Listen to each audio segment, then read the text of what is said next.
ये कहानी है एक ऐसे बच्चे की जिसके बाप का एक छोटा सा चाय का स्टॉल था। वो बच्चा चाय बेचते बेचते एक दिन इंडिया का वजीर आजम बन जाता है। जी हाँ दोस्तों, ये कहानी है नरेंद्र मोदी की। वो नरेंद्र मोदी जो बचपन में अपने बाप के साथ चाय बेचा करता था, वो नरेंद्र मोदी जो अब तक इंडिया में सबसे कामयाब वजीर आजम समझा जाता है। उसी नरेंद्र मोदी पर बेशुमार इल्जामात भी आजकल लग रहे हैं। अस्सलाम वालेकुम, उम्मीद करता हूँ आप सब खैरियत से हैं। मैं हूँ शुएब हसन। आज हम बात करेंगे नरेंद्र मोदी की ज़िंदगी पर। इससे पहले हमारे चैनल को सब्सक्राइब कर लें ताकि हमारी आने वाली वीडियोस आपको मिलती रहें। नरेंद्र मोदी 17 सितंबर 1950 को गुजरात के मेहसाना डिस्ट्रिक्ट में एक छोटे से गांव वडनगर में एक गरीब फैमिली में पैदा हुए। मोदी की वालदा का नाम हीराबेन मोदी और उनके वालिद का नाम दामोदर दास मूलचंद मोदी था। मोदी अपने 6 बहन भाइयों में तीसरे नंबर पे थे। मोदी कहा करते हैं कि इनके वालिद वडनगर स्टेशन पर एक छोटा सा चाय का स्टॉल लगाया करते थे। स्कूल के बाद मोदी अपने वालिद की मदद करने के लिए वहां पर मुसाफिरों को चाय पेश किया करता था। चाय बेचते बेचते मोदी ने हिंदी जुबान पर एक कमांड हासिल कर ली, बेहतरीन हिंदी बोलना सीख ली।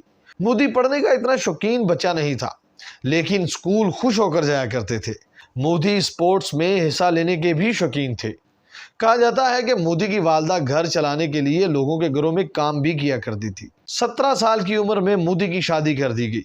शादी के कुछ ही देर बाद मोदी ने अपने आप को तलाश करना शुरू किया और अपना वडनगर गांव छोड़कर इंडिया को एक्सप्लोर करना शुरू कर दिया।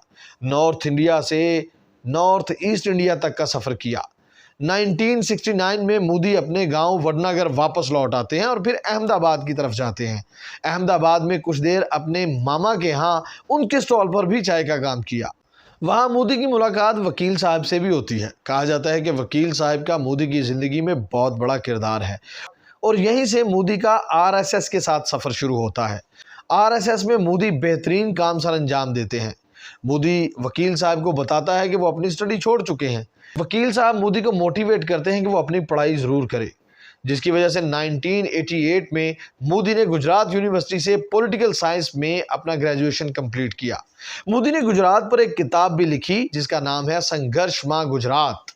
इसमें उन्होंने गुजरात की पॉलिटिक्स और सोसाइटी को गहरे तरीके से बयान किया। आरएसएस ने मोदी की कारकर्दगी को देखते हुए मोदी को बीजेपी को सौंप दिया। बीजेपी में भी मोदी ने एक अहम किरदार अदा किया। बीजेपी यानी भारतीय जनता पार्टी। एक दौर ऐसा आया कि मोदी अटल बिहारी वाजपेयी के बहुत करीब हो गए। मोदी की गुर्बत वाली जिंदगी में भी मोदी को साफ सुथरे कपड़े पहनने का शौक था। अगरचे महंगे कपड़े नहीं होते थे, लेकिन मोदी हमेशा साफ सुथरे कपड़े पहनते थे और यही चीज आप उनकी सियासत की जिंदगी में भी देख सकते हैं। मोदी तकरीबन 2014 तक गुजरात में सीएम की सीट पर रहे। मोदी ने गुजरात में बहुत सारे तरक्याती काम किए। 2014 में मोदी को जनरल इलेक्शन लड़ने का मौका मिला। कहा जाता है कि जवाहरलाल नेहरू और उनकी बेटी इंदिरा गांधी के बाद अगर कोई मजबूत वजीर आजम इंडिया को मिला है तो वो नरेंद्र मोदी है। नरेंद्र मोदी 2014 से लेकर 2024 तक यानी अब तक इंडिया में प्राइम मिनिस्टर की सीट पर जमे हुए हैं। लेकिन कहा जा रहा है कि इंडिया की डेमोक्रेसी को बहुत खतरा है। इंडिया के कामयाब यूट्यूबर ध्रुव राठी ने मोदी की हुकूमत को एक डिक्टेटरशिप का नाम दे दिया है। उसने अपनी एक वीडियो में मोदी को डरा हुआ डिक्टेटर भी कहा है और यह भी कहा जाता है कि इंडिया में बहुत सारे अवाम ऐसे हैं जो मोदी को भगवान समझते हैं। इंडिया में मोदी ने करोड़ों घर ऐसे बनाए हैं जो गरीब लोगों को दिए जा रहे हैं। बेशुमार तरक्याती काम किए हैं, लेकिन इसके बावजूद भी उसको डिक्टेटरशिप का नाम दिया जा रहा है। मोदी की पार्टी को एक साबुन पार्टी भी कहा जा रहा है, क्योंकि जितने भी अपोजिशन में लीडर ऐसे हैं जिन पर करप्शन के इल्ज़ामात हैं, वो जैसे ही बीजेपी को ज्वाइन करते हैं उनके ऊपर जितने भी करप्शन के इल्ज़ामात हैं वो धो दिए जाते हैं। इस तरह के तरह तरह के इल्ज़ामात मोदी की हुकूमत पर आ रहे हैं। इंडिया को मोदी ने एक कामयाब स्टेट्स के तौर पर पेश किया हुआ है।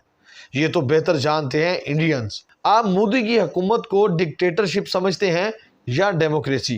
कमेंट सेक्शन में अपनी राय से जरूर आगाह कीजिएगा। अगर वीडियो अच्छी लगी है तो लाइक शेयर कमेंट जरूर कीजिएगा। मुझे दीजिएगा इजाजत। अल्लाह ने के बाद।